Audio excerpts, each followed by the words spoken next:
So we just went over a short series of about 4 videos before this, just rambling about the Dan-Kyu system in all of these different subjects and certifications that Japan uses. And, some of them like the beer one or aromatherapy or several others, learning about castles and stuff in Japan are a little bit niche. Um, there is such a huge variety of what is available that in itself I think is somewhat motivating. And on top of that, some very useful for certain working environments, like the bookkeeping one, for example, or maybe the financial planner one, or something like that.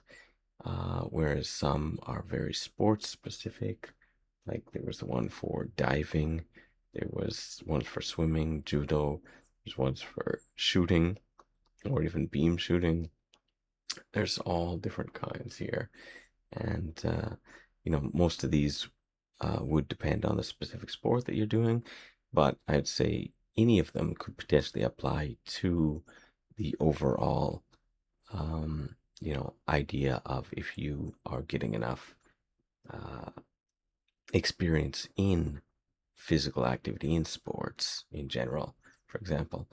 And then many of these other ones are actually practical for both hobby and jobs and schooling as well. And the two main ones that I would say in this case would probably be the Kanji Kentei and the Eigo Kentei. So the English and the Kanji ones are just the recognition in Japan is bigger than most of the others, and maybe the math one as well. So these ones, if you had, I would say, achieved a high rank of, let's just say, level 3 or above on any of those, they could definitely go on your resume to any any anything, basically anywhere you apply in Japan, even if it's completely unrelated to the job you're applying to, is one thing I want to go over. And then the next thing is just, let's take a look. So just looking at the range that we have on these. So as you can see, some of them went all the way from 10th dan at the top, or in rare cases, they had actually a few levels beyond 10th dan, all the way to level 30 at the bottom with one of them, which is the insane amount of levels for any tests here. I think this was from level 30 to 9th dan was the longest one that we had. But you can see as we go across here how the total range of varies so much as to what the bottom level is and what the top level is. Um, the top level goes all the way to 10th dan to level 1, and then there's even one that ends at level 2 for some reason.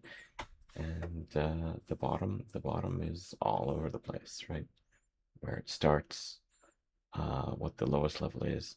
And that's one of the things that can really make the conversation confusing, as I mentioned in like the first video, where you could be telling someone that you have, level 1 in something over here, that where level 1 is actually one of the earliest ranks that you could possibly get, and or maybe a mid rank or something. But in other cases, level 1 is the maximum rank you can get. So the if the other person is not aware of the rank that you're actually talking about, then the conversation isn't going to go across so well.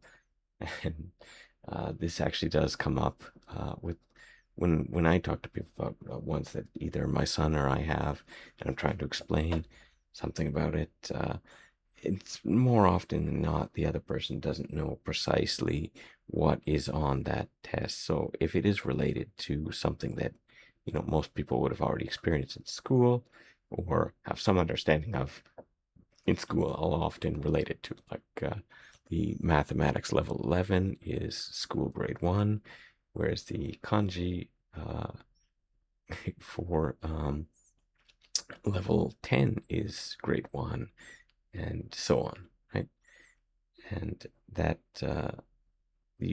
having something to compare as a baseline works quite well. But what are the most important ones after all of this? So the ones that I think you can definitely write on your resume, and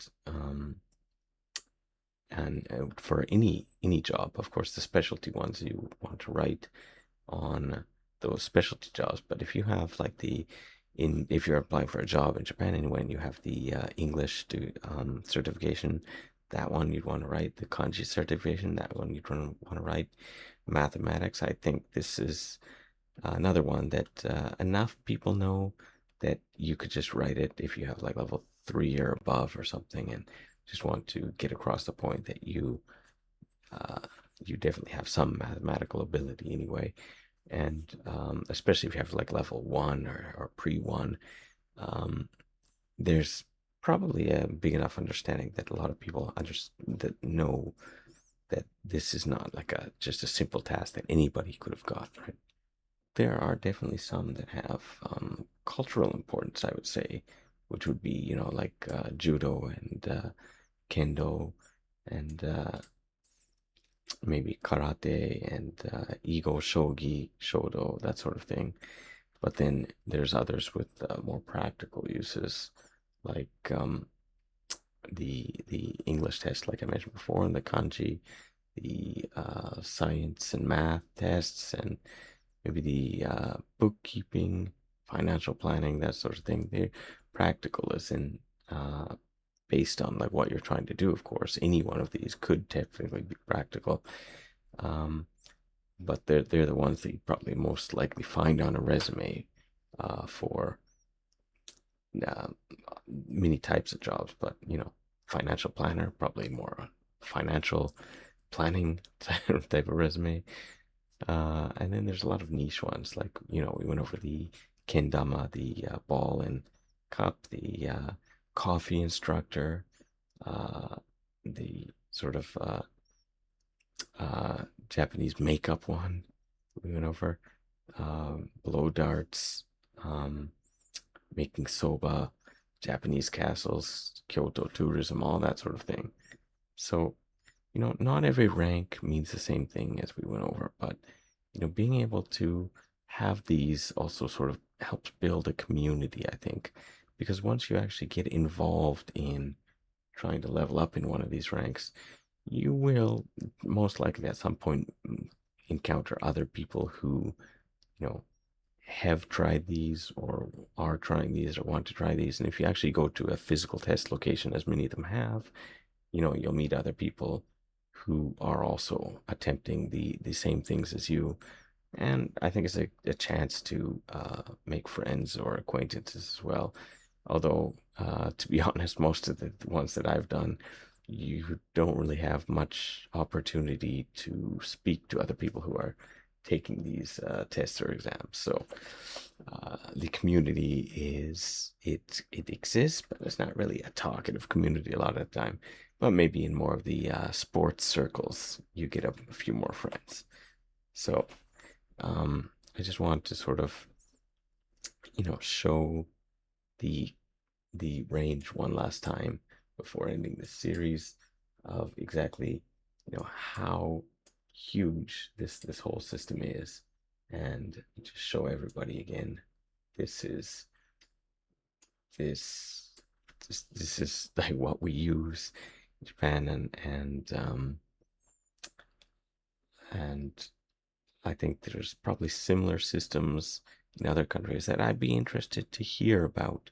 If anybody in the comments wants to let me know what they use in other countries, if there's anything that sort of like spans across various fields, like in this case, it's martial arts, mind games, school tests, hobbies, and niche systems.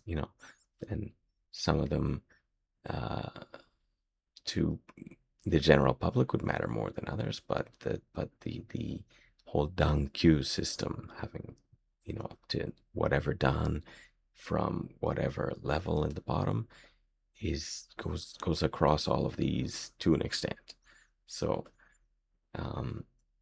if anybody knows about like what systems they have, anything comparable to this in say other countries or whatever, I'd be interested to hear in that about that too.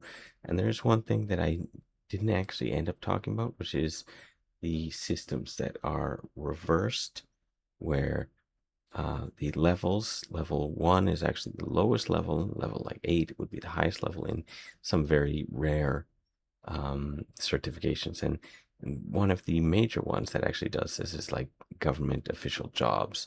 I think I mentioned this in the first interview, or sorry, the first video we did in this short series here. But the government jobs, you very starting like intern level position would be level 1, whereas if you were like a core team member of something, you'd be like level 4. If you were, some managing position, maybe level 6, and so on. So this was just a quick look and a quick review of these kinds of things that we've been over. And remember to like, subscribe, and level up. And we'll probably come up with some more interesting video in the next one.